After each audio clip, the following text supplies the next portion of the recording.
పశ్చిమాసియాలో నెలకొన్న ఉద్రిక్తతలు హైదరాబాద్ నగరంలోని ఐటీ నిపుణులు విద్యార్థుల కడుపు కొడుతున్నాయి.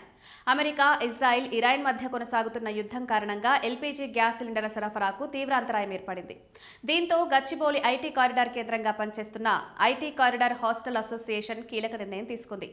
గ్యాస్ వాడకాన్ని తగ్గించేందుకు మెనూలో భారీ మార్పులు చేస్తూ హాస్టల్ యజమానులకు అత్యవసర మార్గదర్శకాలను విడుదల చేసింది.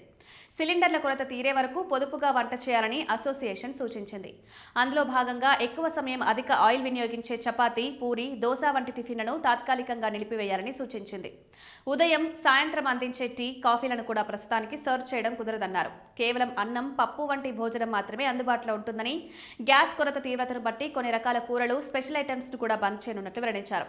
హాస్టల్లో విద్యార్థులు, ఉద్యోగులు సొంతంగా వంట చేసుకోవడానికి వీల్లేదని, అటువంటి సదుపాయాలను తాత్కాలికంగా ఆపేస్తున్నట్లు ప్రకటించారు.